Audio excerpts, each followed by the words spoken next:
Our next speaker probably needs no introduction to most of you. Dr. Paul Yeske is a swine veterinarian with the Swine Vet Center here in southern Minnesota, and he enjoys working on disease elimination projects. His talk today is sponsored by the National Pork Board. Welcome, Paul. Well, hopefully we can keep the technology working here this morning and be able to continue to go forward here. So we'll go ahead and go through the overview here a little bit. And basically what I want to talk about is just to review a little bit of the mycoplasma control all the way back to stabilization to elimination, some of the motivations and some of the methods we've used along the way, what's the future look like, and the question, why aren't we there yet? And again, this isn't work by myself, it's from the entire group of the Swine Vet Center aiding along and helping with the producers. And we know that mycoplasma continues to be an important pathogen in the industry, and not only, and Caesar's work showing us that it's an issue worldwide. And for our client, or sows that I've been involved with in looking at mycoplasma projects, it's about 720,000 sows, and we still got a ways to go. We're 91.2% there, so we're hoping to continue to work forward and get the rest of those cleaned up as well. So very similar to Cesar's numbers and Joel's numbers.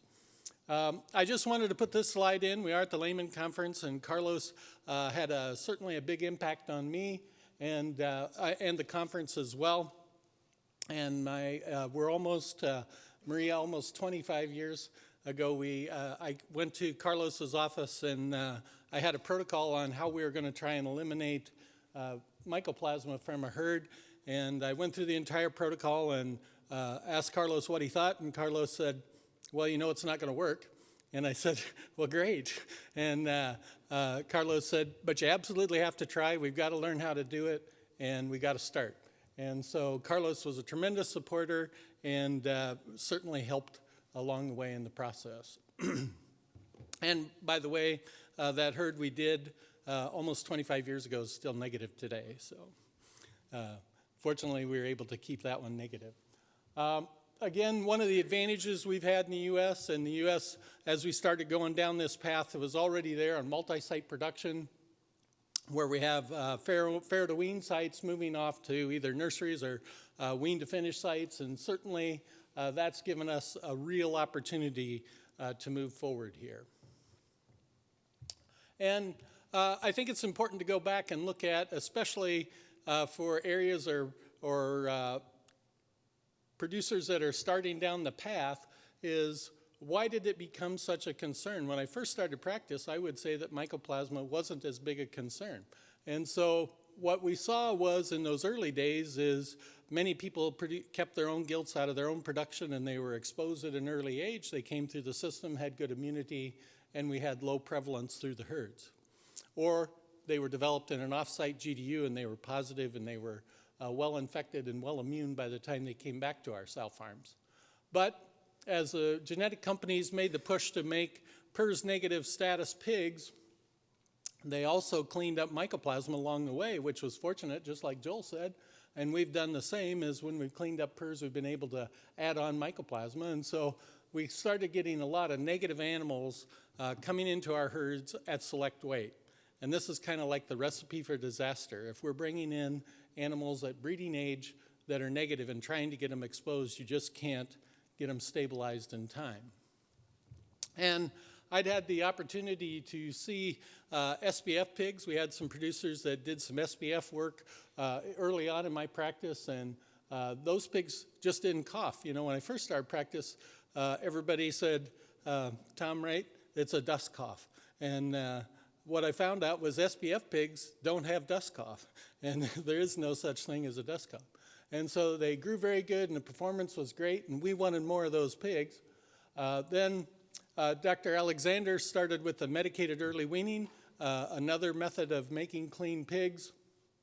And through the 90s, we had the opportunity, because we had a lot of disease at that time. We had APP, we had swine dysentery, we had mange. We had lots of issues, and so it was very compelling to go, and poor genetics, and so it's very compelling to go ahead and do a depop repop on some of those lower health status herds. And we saw how those pigs performed, and mycoplasma was just one of those diseases that we were able to get rid of. And again, no cough, good growth, and low mortality. We wanted more of those pigs.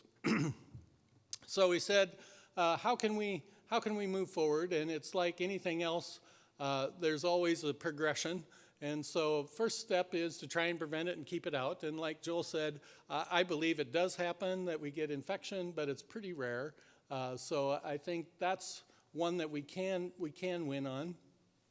But once the herd breaks, we want to work towards controlling the outbreak, getting the herd stabilized, and then move forward into elimination. The quicker we can stabilize that herd, the better the performance will be on the wean to finish, because that's really where the most significant cost is once you get through the initial outbreak stage. And then move forward to an elimination phase once you've reached that herd stability. The fast track, of course, and particularly for a lot of the genetic suppliers, is to move on to depop repop right away. That resets the clock immediately. So what's the disease cost? It's easier in a large system than if you just have a single farm of your own to be able to compare flows and say, what are those negative herds doing? What are the positive herds doing? And taking a look at that economics really helps. We're able to go through a large database over a number of years and track that performance. And the yellow bars, sorry, they may not show up as well here today, but the yellow bars are just showing us mycoplasma only. The green bars are PRRS and myconegative, and the red bars are PRRS and mycopositive. So we know that's not a good combination. We can see that average daily gain's better, feed intake, feed efficiency, percent mortality, cost of medication, and feed grade medications are lower. And so again, those are the driving factors that took us to moving more herds to the negative status. And a graduate student working on her master's at North Carolina State here a couple of years ago did some work looking at, we've always talked about that cost impact on the wean to finish side because we believe that's where most of it is. But surprisingly, there is a pretty good sized impact on the reproductive herd. And Lindsay's work went through and showed us what that really can be. That's 4/10 more of a pig weaned and less non-productive sow days. And again, when you plug those numbers into the model, it comes up pretty dramatic. And Cadence showed yesterday at the student presentation and won the award for adapting the model to allow people to plug in a few simple numbers. Again, it's just a simple spreadsheet to look at what that cost is. And we're looking here, and it's almost $1.90 when we look at just making those changes that Lindsay showed. So again, there's an impact on the sow herd that lots of times we never accounted for. And we did some work with that same database with Dr. Linares and Gustavo and some of the other, and Bob Morrison was involved with this project at that time still. And we went through and looked at it, and in that particular time frame, we came up with about a $5, and again, just on the wean to finish market, and this was looking at modeling a 5,000 sow. So again, if we looked at a herd closure, traditional herd closure, or if we looked at a medicated program, and I'll explain that a little bit later, we can see the costs or the time for payback is very short. And so again, that's been another motivating factor to get people to go along with doing that. And Cadence also, you can choose the wean to finish side, and here we're showing a cost of $3. And so again, what you want to do is use this model to help you get an idea where your performance is at. Use some of those guidelines there to plug in some numbers, and you can look at some different scenarios to help you make that decision if it's worthwhile going to. So again, when we talk, the stabilization is really important after the outbreak for me. I really don't want to live here forever. Again, then we're talking about going into whether we're going to do a fast or a slow. Depop, repop is the ultimate fast, and then the herd closures or the medication programs are other opportunities to move forward. Under Dr. Peters, Dr. Roas showed us that when we're looking at trying to infect gilts and get those stabilized to come into a sow herd, effectively, we can't get it done. It takes 6 gilts to 1 to get them infected. And Dr. Sponheim also did some nice research looking at the different mechanisms to expose animals. And historically, we used natural contact or cedar models. Again, the cedar models can be effective, and what Rojas's work said, it just takes a lot of cedars to get them positive in a short period of time. The intratracheal inoculation historically had been done for doing research work and a great way to get animals exposed. We decided in one of the eliminations we were going to do intratracheal inoculation, and after 1,250 gilts, and it was about 9 o'clock at night, I was crawling from gilt to gilt. I said, there's got to be a better way. And then we started doing the aerosol exposure. The aerosol exposure is simply getting lung homogenate and running it through a hurricane fogger. And again, that's what it looks like when you're doing the project. And the pigs like it a whole lot more than doing the intratracheal, and the people like it a whole lot more as well. So again, we found a good way to get that exposure. And one of the true lessons learned is making sure that you get good exposure as you start the project. Without good exposure, the projects are more likely to have issues. And I think that's one of the things we saw in some of our early failures, was that we weren't able to get good, consistent exposure. But once we started that, the success rates have continued to improve. So again, we want to make sure that we get to that stability. And if you take nothing away else from this talk, understanding this chart, and Dr. Peters and, Dr. Fano did a much nicer job than my crude bar napkin math here. And so, again, what we're showing is the pigs are born negative, and they're going to get exposed over time, or we bring in negative pigs, and they're going to get exposed over time.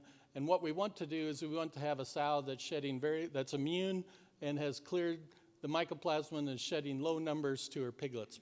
Not 0, but low numbers. And so, again, if we work the math backwards, what that tells us is we have to have those gilts exposed by 80 days.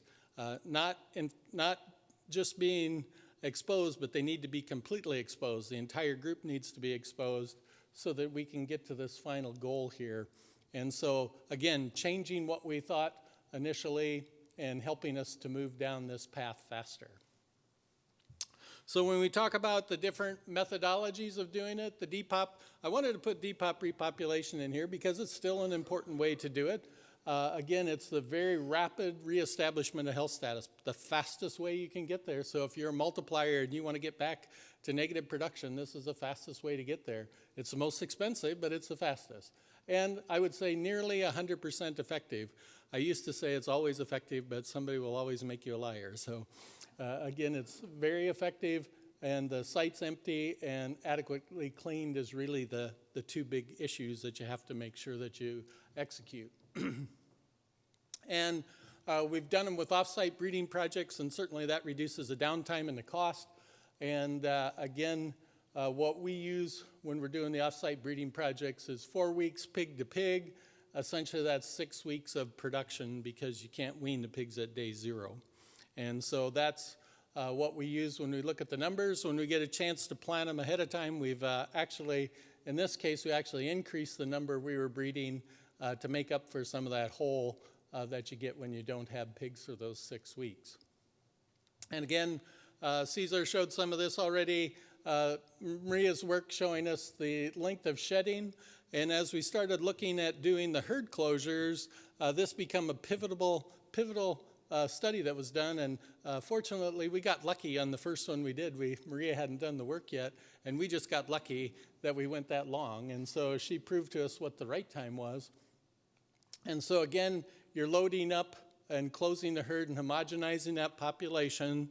And one of the things that's always a challenge as I talk to producers with is we've got to have 8 months worth of gilts, and 2 months of those gilts haven't been born yet. So you have to load up with some older ones, and you have to figure out how to manage that inventory. And I can talk with you more later on how to do that, because there is some ways you can do that and get very good performance. Again, the 240 days is key. Vaccination, we've always included vaccination. The question is it necessary? We've done it we do the gilts twice coming into the herd.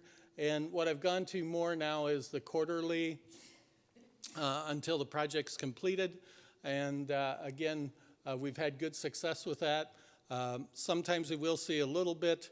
The animals that are bred 1 to 2 weeks will see a couple % drop in farrowing rates, so we'll adjust those breeding targets accordingly for those weeks we're going to give the injections. Again, washing and cleaning the environment, I'm not sure if it's necessary. We just done it. It's nice to have a clean gestation barn anyway. And so, again, we got the vaccination, and then we come with the medication. This is the way we've done historically. Most of them out at that 27 to 29 weeks. We start doing the piglets the same time. We inject those with products like Duraxin has been what we've used the most. And we've done that from 27 to 31. And then because we wanted belt and suspenders, then we came in with Denegard, or like a Denegard CTC or CTC in that same time frame in the feed, just to give us another layer of protection. The model that I've used more recently is once we've gone through and got the exposure done and confirmed the exposure, is we're doing a medicated treatment. We've done several different models, so a lot of different antibiotics work. This one's demonstrating Duraxin, going through doing 2-dose Duraxin. And then if we need to, coming back here at the end and retreating if we've tested the animals and we're not where we want to be on our testing. And so it's kind of a plan B, so to speak, within the plan A. But generally what we've been able to see is these pigs, just like the medication program, if we've done a good job of exposure, the pigs that are generated here by week 15 are staying negative through the finishing phase. And so you're picking up that added advantage, and essentially you're paying for the program before you're completed. So again, based on the economics. The whole herd medication is where we went through and did a mass medication 2 weeks apart to the entire herd. We started those programs using Duraxin and working through those, and then continuing to do the 4 weeks of pigs just like we did in the herd closure. And you can see here over the course of time, the herd closures have been the most successful. The medication and not doing a herd closure is about a 50-50, about a coin toss.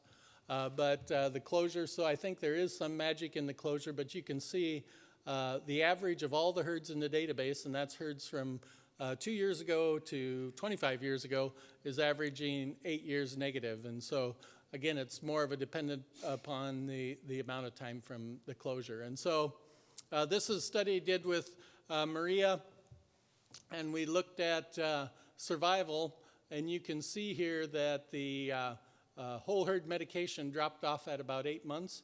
But then once we got to that time frame, they stayed very good. The herd closures, we saw a little longer decay there, but again, better performance over time. And so both can be successful long term. And Maria has worked with Behringer and Amanda at Behringer to put together the roadmap for mycoplasma eradication. It's a tremendous resource for you to go and look at.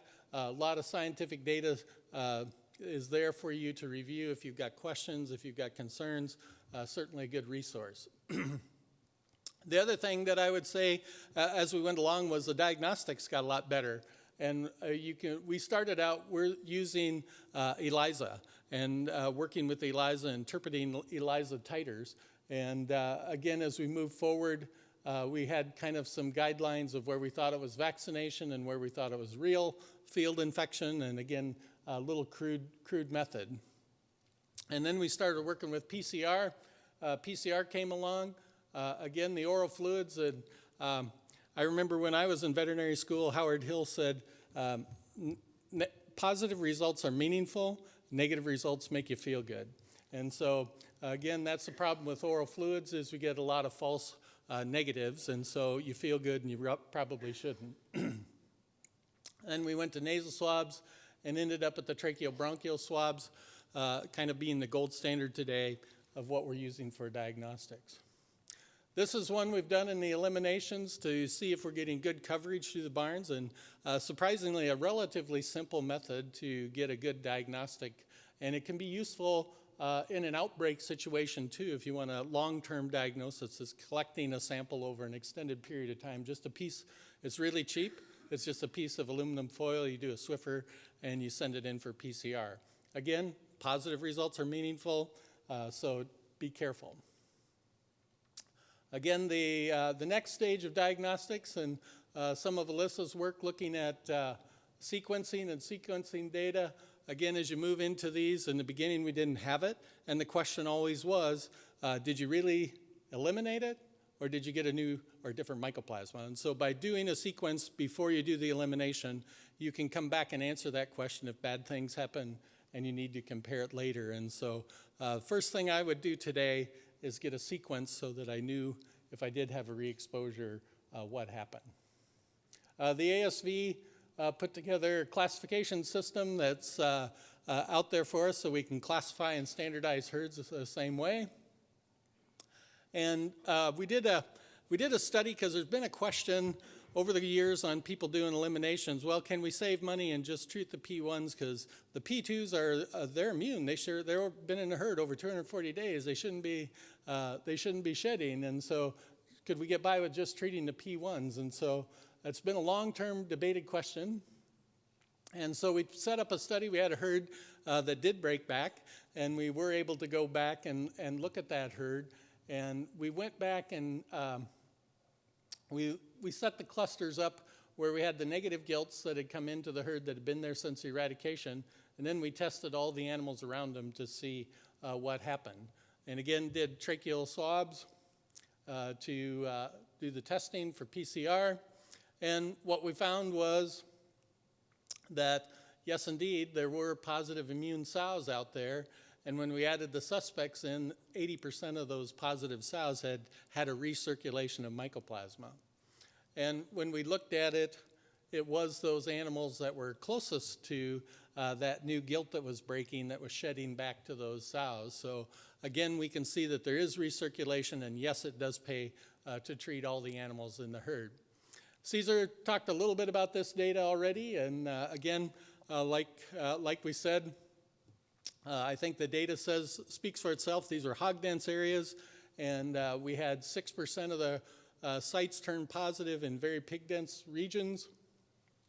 And when we went back and looked at the data, 3 of those sites, the caretakers were taking care of positive pigs as well as negative pigs, so it probably didn't surprise us. And the incidence is really probably closer to 3%, but we continued to report it as a 6 as we saw. Again, we still have to have good biosecurity, even though it's, I think, a rare event. And the filters always have the farm in the bubble as a filtered farm, along with all the other biosecurity things we need to do. And today, the biosecurity continues to evolve, and we continue to see more and better biosecurity methods, and using the geofences and having better technology to help us there will only help in the future as we go forward. And as we've already said, today at US SHIP, we have both PEDV and mycoplasma as programmed diseases within US SHIP, so hopefully that can continue to help us as an industry as more people will be joining those programs on a voluntary basis. So what happens once we've completed an elimination is you sit back and count the money, right? And so hopefully anyway. And so in summary, again, it's been an evolutionary process that we've learned a lot along the way. Again, we've got better tools today. We've got the aerosol exposure. I think that was our biggest headache up front, was how could we make sure that we had a good, accurate day 0? How could we make sure that all the animals had been exposed? We've got better diagnostic tools. We've got the PCR. We've got the sequencing so we can know if it was there before. But as I tell all the young vets, there's still some value in having ELISAs and using serology as well. So again, don't forget about that as a potential tool. And again, we did mycoplasma mainly because we could do it, and we could do it successfully. And we've been able to establish herds over a long period of time to stay negative, and I think that's been the biggest driver for more producers moving forward. And the biggest thing we've learned is that we're able, like Joel said, to piggyback it on top of PRRS breaks. You're closing the herd, and today, even longer for PRRS than what we did initially. Back in the good old days, we could do 210 days. We just only had to add 30 for MICO. Now we can get MICO done ahead of the PRRS. And so, again, it's a great opportunity to add that on at the end. The 240 days is probably the most important piece to make sure we're getting that time, allowing that immunity, allowing that clearance. We've used different medication programs. I don't think the medication's as important as some of the other factors, that immunity, getting that good solid exposure. So at the end of the day, it's still all about the pig performance. Not only the wean to finish, where that's certainly where we see it the easiest, but it also is telling us there's advantages on the south side as well. I believe it's a battle that can be won, and there'll be more methods in the future. I know this group out there, there's more creativity, and hopefully in the future we can talk about when we used to have mycoplasma in the industry. Are there any questions?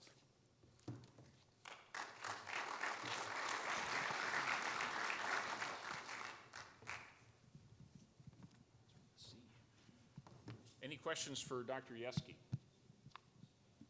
So, Paul, I'm curious to know, from your clients, the ones who may still be positive, right? Is it because, has it been difficult to convince them? Has it been that the programs have failed? Or I tend to think, from what I hear and when I talk to certain practitioners, it's like some farms are the problem farms. Is that something that you have observed as well? Or, which ones are those positive ones? Yeah, some of the farms that are still in that 8+%, they've got some unique issues, and they're doing some other projects, and so it's kind of gotten put on the back burner. They're still going to move forward to it. So I think if we get a little bit more time, we can get rid of those herds that are still positive out there. I wouldn't say that they're not believing. It's just not a good time for that herd at the current time.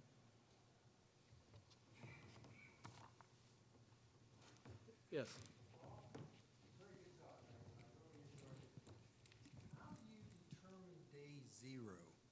How do you determine day zero to start the program? Do you test just 30 pigs, or do you have an ongoing testing to reach a certain percent of positives? Yeah, it depends a little bit on are there multiple sites where the gilts are? Are they in one particular population? So there's a little bit of site dependent there.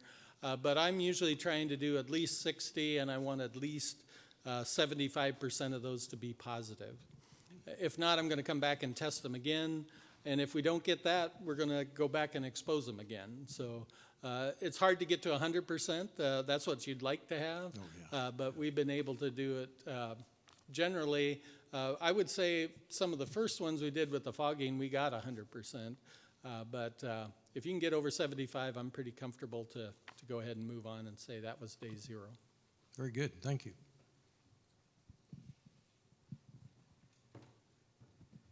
Any other questions? Thanks very much, Paul.